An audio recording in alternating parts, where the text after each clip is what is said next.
I think we'll call ourselves to order for the last of the sessions of the day, if that's okay. Thank you. Very nice. That's right. Some European knocking there calls us to order. Good, ladies and gentlemen, we're back for the fourth and final paper of the day. This is the first day of our colloquium together. Our speaker this evening, Joseph Small, for a good long time, was the director of the Office of Theology and Worship for the Presbyterian Church, U.S.A. He will be well known, I'm sure, to many of you. He's attached at the minute to the faculty at Dubuque Theological Seminary, holds a whole range of posts attached to various boards and things. His education took him through Princeton Theological Seminary for a time, but before that, Pittsburgh, where I suspect he may have encountered someone of whom we've been speaking today. He is the author of a number of books, the most recent of which from this year, Flawed Church, Faithful God. The topic of Joseph's paper this evening, The World of the Bible, Always Strange, Forever New, Markus Barth as Teacher. Right. Shall we welcome him to the podium?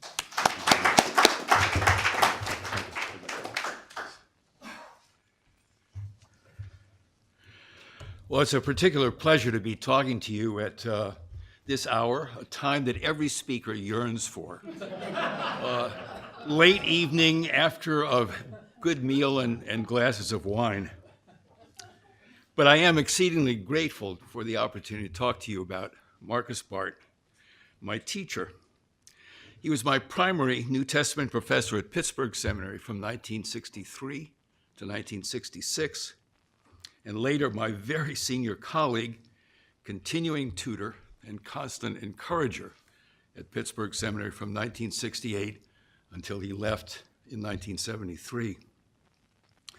And he's also been, without any exaggeration, my biblical and theological teacher throughout the years of my pastoral ministry, my time as director of the PCUSA Office of Theology and Worship, and in the writing I have enjoyed in blessed retirement.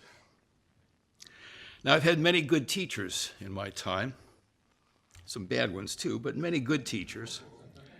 But I've also been blessed by three great teachers. And I want to just say a few words about the first two of them.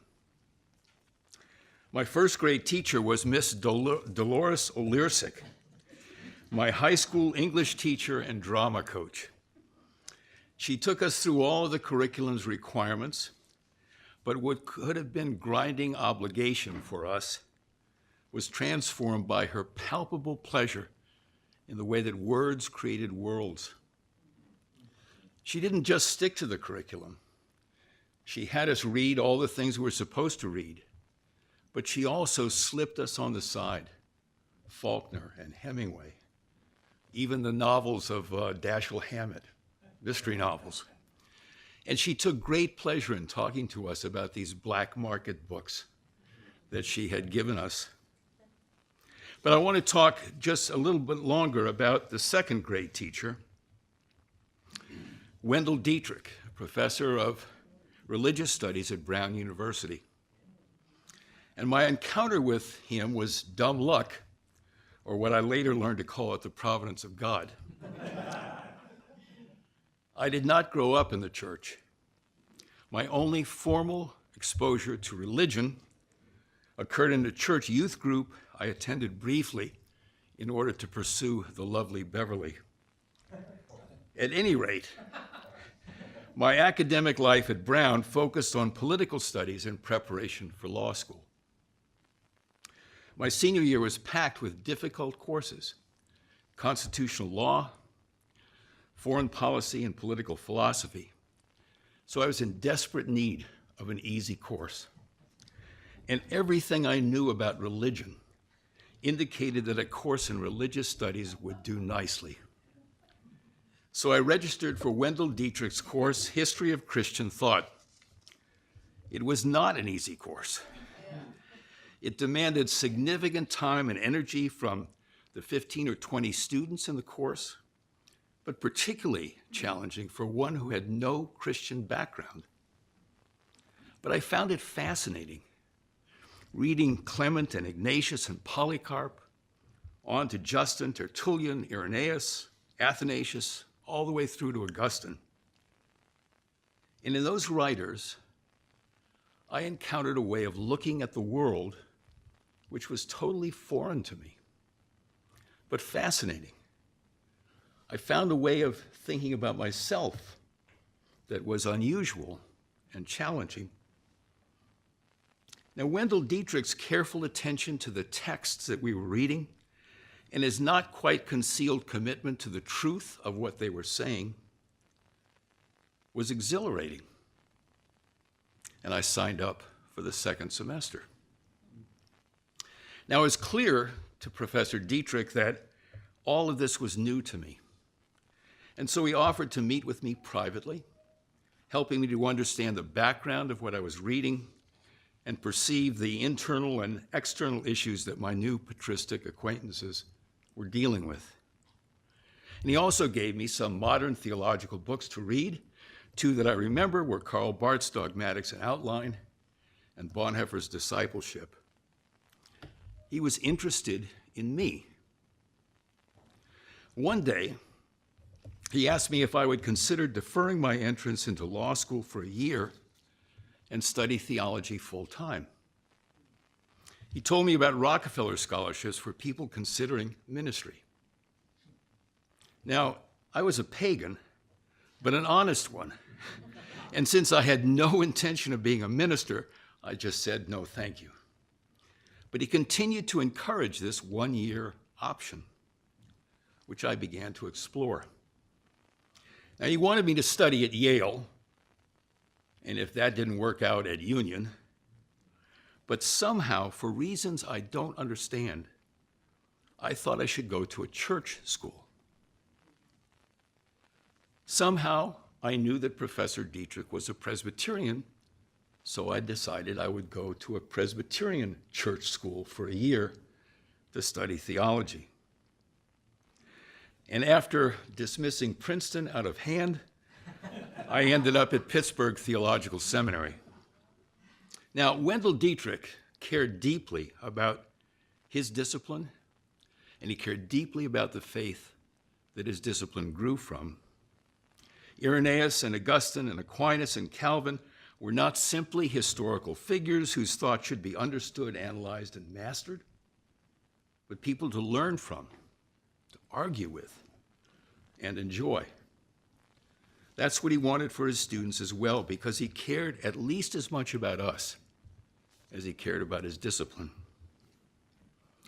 Which brings me and you to Markus Barth.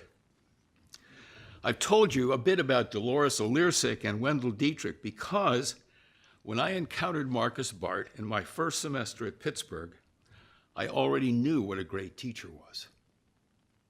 And it didn't take me long to recognize this in Markus Barth. When I was asked to participate in this conference, I went to the storage area in my basement, found an old metal box that I had not opened for 40 or 50 years, and pulled out my seminary notebooks to look back over the notes I took in his New Testament introduction course and then later in a seminar in Colossians. As I read through my notes, it struck me what I did not know then, but much of what he taught, he was writing and publishing in The Broken Wall, Conversation with the Bible, Justification, Acquittal by Resurrection, and Israel and the Church. Now, this rediscovery enables me to do more with you than simply talk about Markus Barth. I can give you a few of his own words.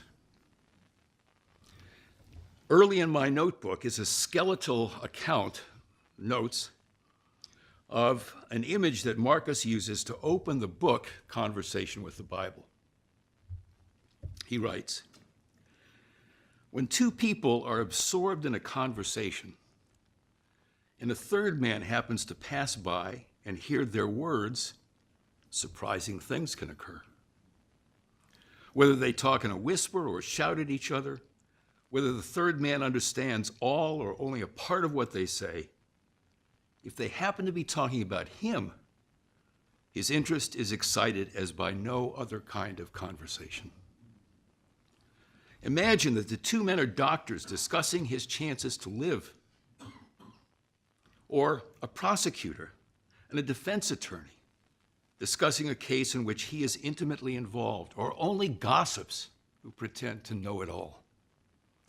In any case, he says, the third man, arrested inadvertently by the specific personal relevance of the conversation, will be touched in a unique way by references to his father and his mother, his children, and he may be cut to the quick by their evaluation of his past conduct, his strengths and weaknesses, his public self, his hidden secrets, and his future.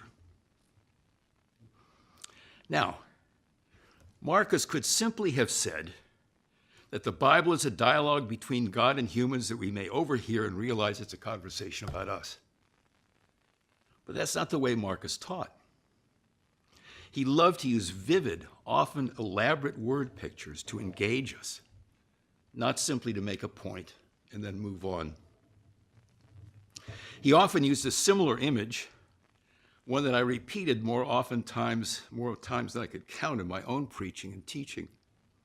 The point was the same, but the image was about reading someone else's correspondence rather than overhearing a conversation. The unique power of the Bible, Marcus said, flows from the fact that the biblical words are words of love between God and man. A love that comes from God is his free gift, a gift that is often repudiated, betrayed, forsaken by man, but it is nonetheless invincible. The reading of the Bible, therefore, should be compared to the reading of love letters rather than the study of a law book. Now, his consistent approach in teaching was to do far more than inform us. He wanted to draw us in to the unpredictable, surprising things the Bible has to say about who God is and who we are, what God has to do with us, and what we have to do with one another. Now, this approach is evident also in his small book, Justification. As we heard this morning, the book is not a systematic treatment of Paul's understanding of justification, but rather an experiment in what he called an admirer's narration of the miracle of justification. And the experiment takes the form of a 5-day courtroom drama. Marcus's choice of drama to display justification was more than an illustrative device. Because as he wrote, it's not for nothing that the Gospels and the book of Revelation, the liturgies of the Eastern Church and the Passion plays of the Western Church, and the works of a writer like Dorothy Sayers have given dramatic expression to the drama of Christ. And for Marcus, the dramatic interplay of God and ourselves could best be envisioned, expressed, understood, and appreciated by drawing us into that performance. Marcus's teaching drew me in, and it was partly due to Marcus that I never got to law school. Another evidence of the providence of God. Now, none of what I've said should be taken to imply that Marcus's teaching slighted difficult questions in the history of interpretation or the demanding work of exegesis. In my second year, I was in his seminar in Colossians. Well, actually, his seminar in Colossians 1:1 through 2:6.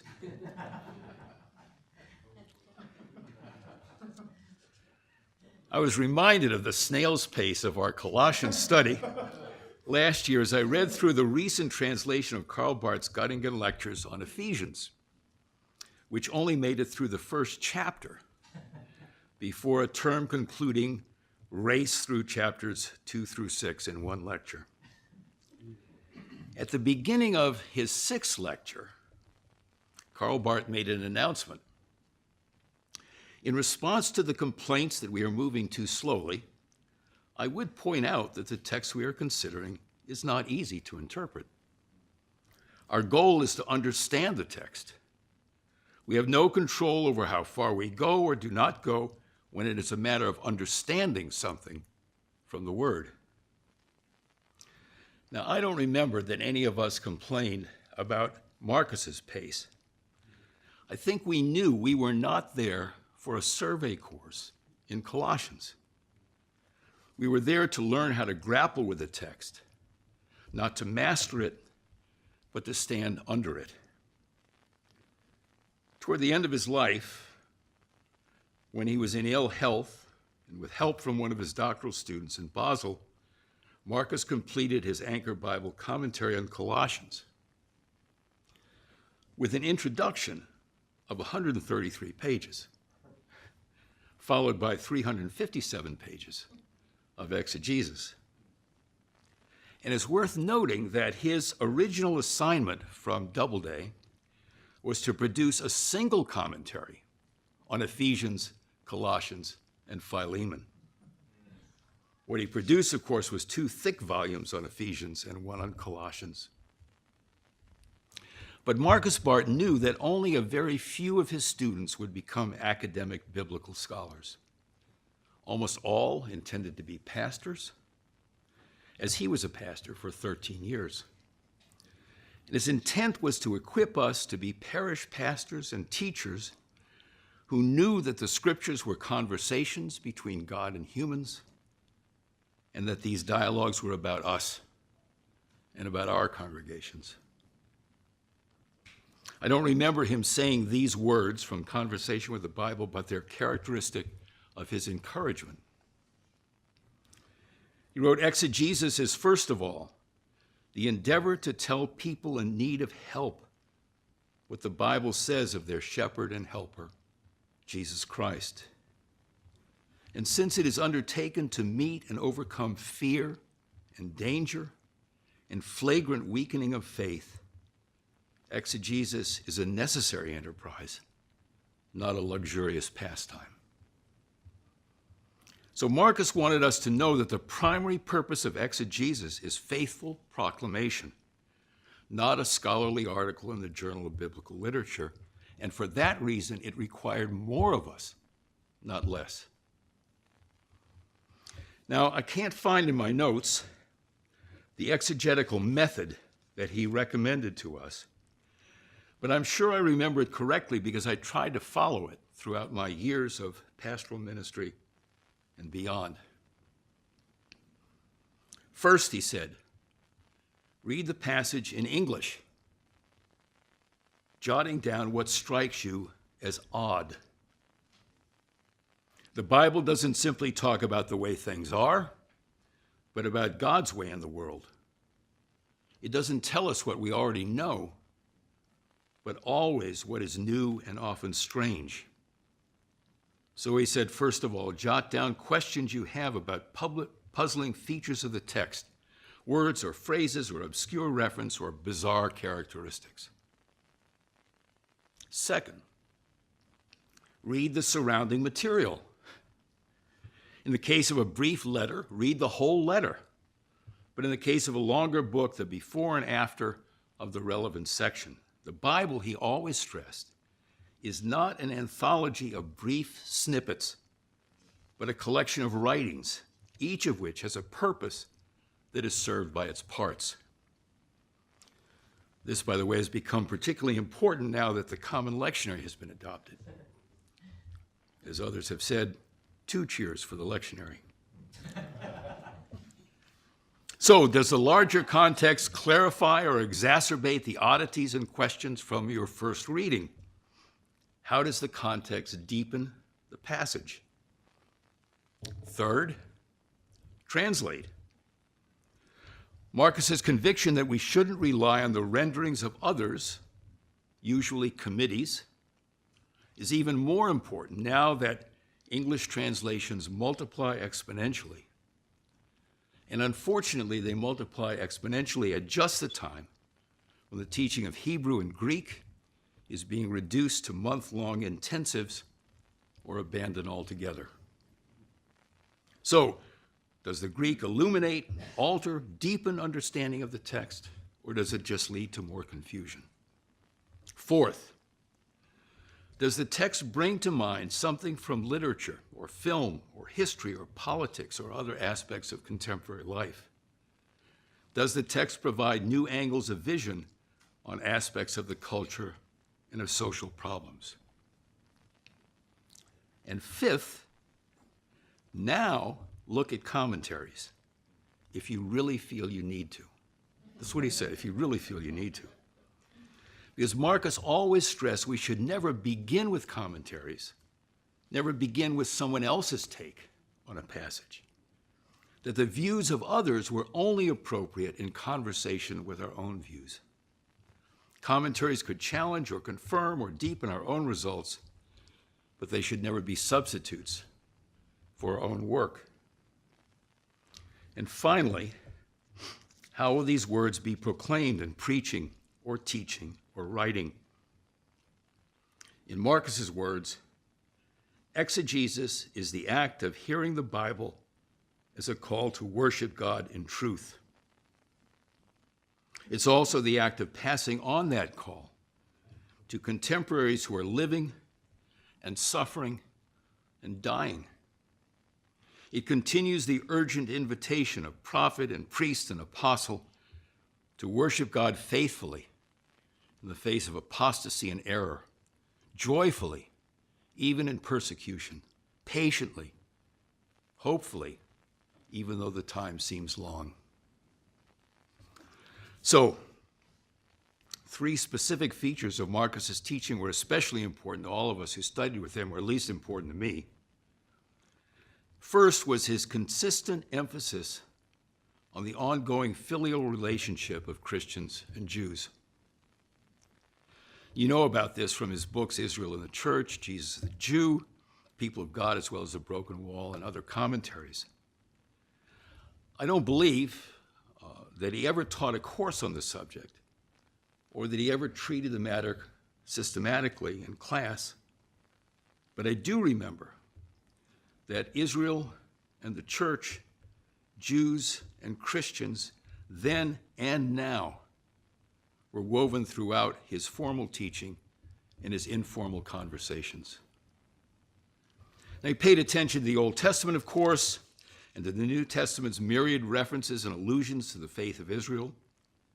He also made sure that we were not wedded to stereotypical understandings of New Testament references to law, Jews, Pharisees, Israel, and such formulaic terms as Judaizers and works righteousness. Almost in passing, he would challenge conventional readings of passages such as Romans 9 to 11 and Galatians 3.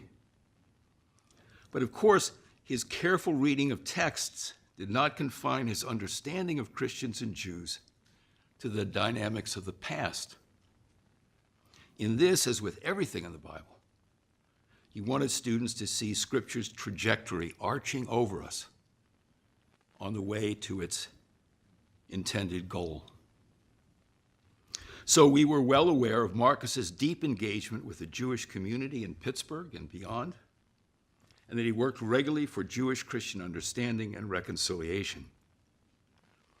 His book, Israel and the Church, consists of 3 addresses to Jewish audiences in Pittsburgh and Boston synagogues. Jesus the Jew is 2 lectures given to a Jewish-Christian gathering, and People of God were shaped by addresses on college campuses and conferences.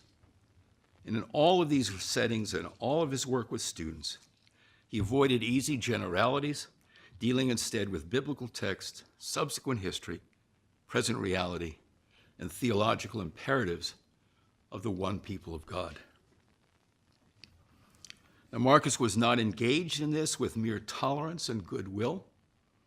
His conviction that Jews and Christians together are the people of God meant that, in his words, should the Christians deny their brotherhood with Israel, their solidarity with all Jews, they would, by the same token, exclude themselves from the household of God. So Marcus's teaching on Jews and Christians is perhaps the greatest gift that he gave to me. My parents' constant warnings about the evils of anti-Semitism and my college experience may have readied me to hear what Markus had to say, but his insights challenged and deepened more than my thinking. Years later, I was called to serve a church in an affluent suburban town just outside of Rochester, New York. Brighton was at least 70% Jewish. Ours was the only Protestant church in the town. There was a Catholic parish as well. So when I arrived there, I immediately sought out a relationship with the rabbi of a large nearby synagogue, a relationship that continued for all the years I was there, once a month, like clockwork, a relationship that deepened during these regular conversations. But more important, my preaching, my teaching, and programmatic initiatives, I know, helped the congregation to move toward viewing their Jewish neighbors not as the alien town majority, but as siblings in God's family, bearing faithful witness to the one God. When I became the director of the Office of Theology and Worship, I initiated biannual formal conversations between Presbyterians and representatives of the National Council of Synagogues, leading to a book, Let Us Reason Together, Christians and Jews in Conversation. And my recent book of ecclesiology gives 2 full chapters to the shared peoplehood of Jews and Christians, church and synagogue. Now, I don't know what of all of that might have happened without Markus Barth, but I do know that Markus Barth deepened and made more significant all of that in my life. Now, his teaching on Christians and Jews was a dramatic instance of a broader second feature of Markus's teaching that was important to his students. His conviction that the Bible is a living word about the present, not a word from the past that might be applicable to the present, but a current word about the here and now. Again, he didn't teach a course on political theology, a term he detested, or press on us the task of being public theologians. Instead, in an elusive fashion, he regularly communicated to us what he made explicit in conversation with the Bible. Markus's words: exegesis faithful to the intention and character of the biblical witness involves the obligation and privilege of taking a stand on contemporary issues. Today, Bible interpretation is not true unless it leads to decisions regarding world peace, atomic war, integration, anti-Semitism, slum housing, and the suppression of freedom. The understanding, explication, and application of the Bible is, for this reason, a most necessary, daring, and costly enterprise. Now remember, this was before the 1960s really happened. As a church outsider, I welcomed this understanding of Scripture, but for many of my church-saturated classmates, this approach required conversion, which more than a few of them were not willing to undertake. Of all my excellent New and Old Testament teachers, it was Markus who consistently pressed upon us the contemporaneousness of the Bible. Before Paul Ricoeur, Markus taught us that Scripture does not show us the world as it is, but opens a new world in which we could live. Now, perhaps this illuminates Markus's Swiss fascination with the ever-new world of American culture.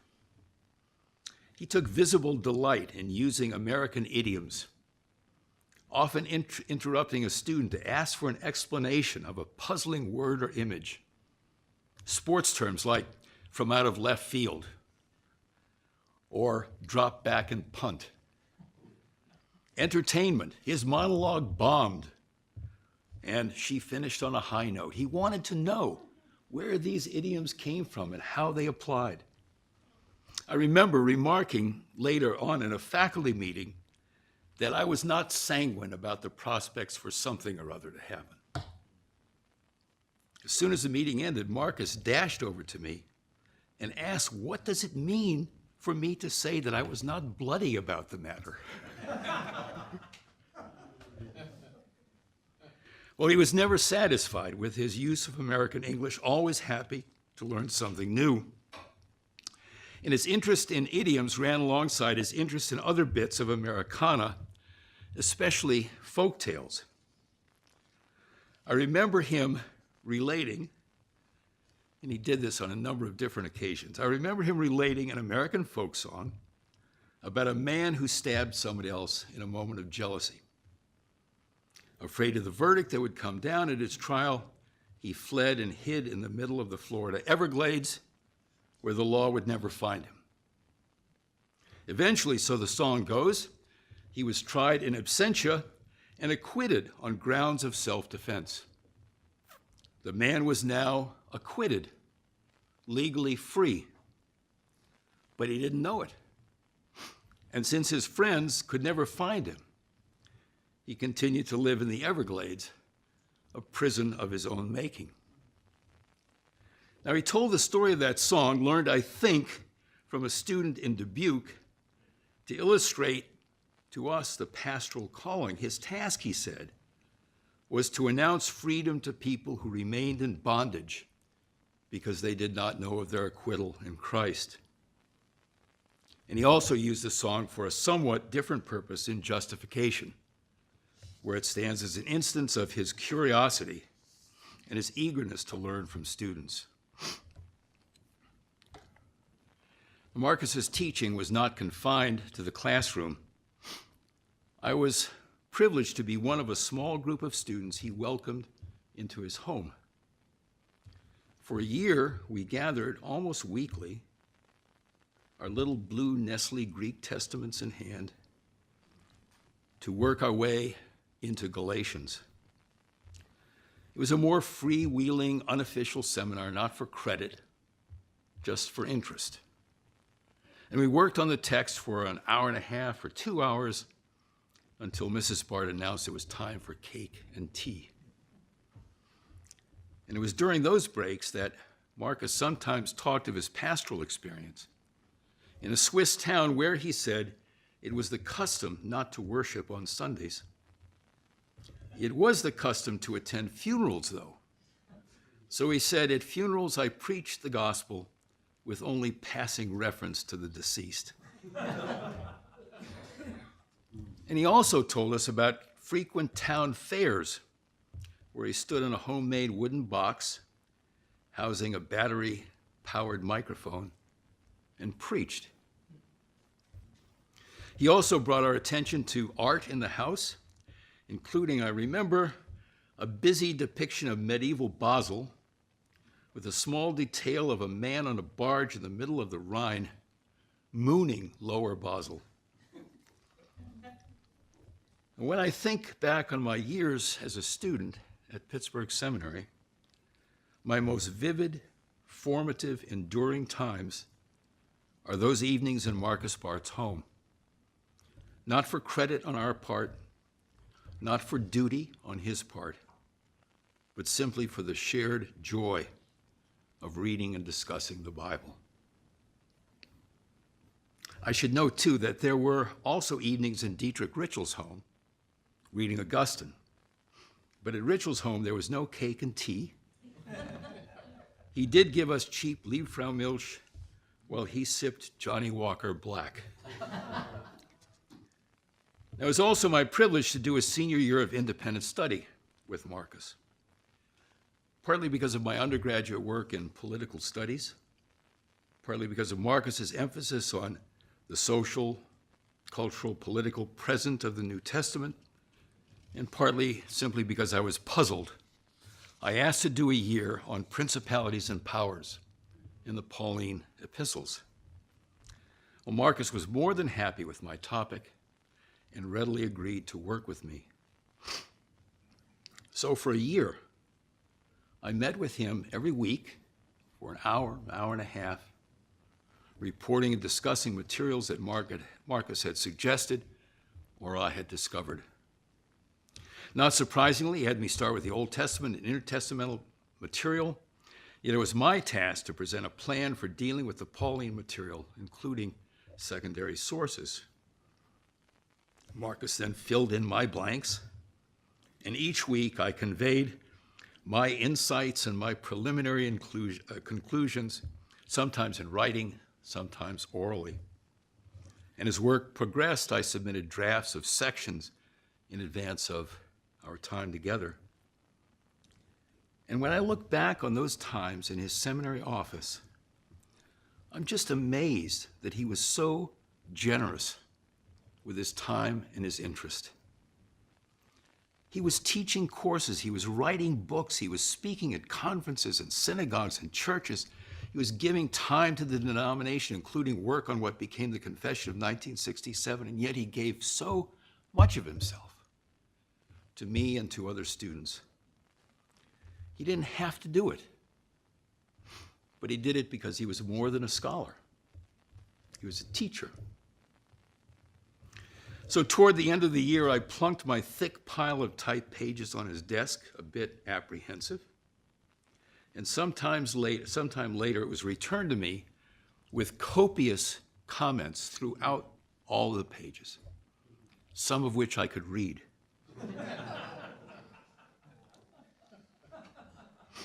Some comments were appreciative. Some suggested the need for fuller documentation. Some pointed out directions for future work, and some were sharply critical. Now, I'm going to read you a small portion of his summary remarks, not to tell you something about me and my work, but to show you something admirable about Markus Barth. This is what he wrote. "Well done, Joseph Small. So far, so good. While I heartily disagree with some of your conclusions, the way in which you sought and reached them is so carefully followed, the separation, combination, and exhibition of different strands of arguments so beautifully made, and the results are so stimulating that you deserve full compliments." Whew. And then he added, toward the end of this long page of comments, "I really would have liked, on the basis of this year's work of yours, to continue working with you on this topic to improve and buttress your results."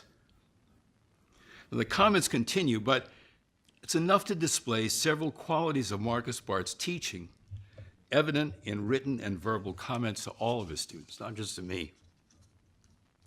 He not only recognized and complimented good work, he indicated what he found good about it. He took time to spell out features he found admirable, and in doing so, he helped us to understand better what we had done, encouraging us to continue honing our skills. He did not hesitate to indicate his disagreement with elements of our work, including our conclusions, but even then he could express appreciation for a bad argument well made. And when he disagreed, he would let us know why, encouraging us to sharpen our arguments and strengthen our results. I can remember him smiling, saying to myself and others, "Make your arguments stronger. Maybe then you will convince me." To Markus, the conclusion of a lecture, the last page of a term paper, the close of a course was never the end. There was always more terrain to travel, more discoveries to be made, and he was always willing to accompany us on the journey. You know, to this day, when I picture Markus in my mind's eye, it's always with his eyes open wide in delight, a smile on his face, expressing his joy in something a student said, or something a student had discovered, or something he just found in the Bible. Well, in preparation for talking with you tonight, I skimmed through many of Markus's books that I'd read over the years, and the introduction to his Colossians commentary, written near the end of his life by his translator, Astrid Beck, contains her note about an intensive course on the Lord's Supper he taught while visiting his good friend David Noel Friedman at the University of Michigan. Astrid writes, Markus Barth's interests are diverse, and his perception of the world is keen. He relates well to people. To his surprise, this erudite man was extremely popular with our Michigan students, who were not attuned to theological issues, but who attended his mini course in droves. We finally had to close the course enrollment at 335 students. Well, if Markus was surprised by his reception, it was only due to his modesty. Well, I had just one more incident to relate. Sometime in my final year of seminary, I was thinking of February or March, a note from Professor Barth appeared in my campus mailbox asking me to see him in his office at a suggested time and day. Well, naturally, I wondered what I'd done wrong. And when I arrived, Professor Barth, the only thing I ever called him when I was a student, the only thing he ever called me was Mr. Small. Naturally, I was wondering what was going on because there was Professor Barth and Ian Wilson, who was a Scot, a professor of homiletics, sitting there. Mr. Small, Professor Barth said, you are to be an assistant minister at the Towson Presbyterian Church. Flustered and confused, I stammered, where's that? Followed by, I haven't even filled out my forms. And Professor Barth explained to me, it has been arranged. You will be a minister of adult education, and after your first year there, you will be able to go to Princeton once a week to begin your graduate studies. And I'm sure I said then, but I haven't even applied. Well, yes, he said, you'll have to do that, but it's been arranged. Now that's an instance of the old boy network in operation. But I think it lamentable only because it was at the time confined to boys. But it displays Markus Barth's deep interest in his students, an interest that was not confined to our student days. And I know I was not the only student whose future Markus cared about, and not the only student whose path he cleared. So I did go to Towson, Maryland, where I began to learn how to be a pastor. I did drive to Princeton every week to study New Testament with Bertolt Gärtner, Bruce Metzger, and others.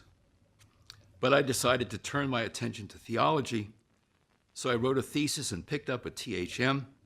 The thesis? A greatly expanded and much refined study of principalities and powers in the Pauline epistles. I was privileged to return to Pittsburgh Seminary first as director of admissions, then a dean of students and occasional teacher. And during those years, I continued to talk with Markus and learn from him. And I remember relating to him my experience as the first Protestant permitted to study at St. Mary's Pontifical Seminary in Baltimore, sitting in on Raymond Brown's senior seminar on the Thessalonian epistles. Now, Markus admired Raymond Brown, and Markus was particularly fond of quoting this little snippet from Brown's writings. Brown says, after all, in the scriptures, we are in the Father's house, where the children are permitted to play. Well, Markus Barth played very well, and he always invited other people to play with him.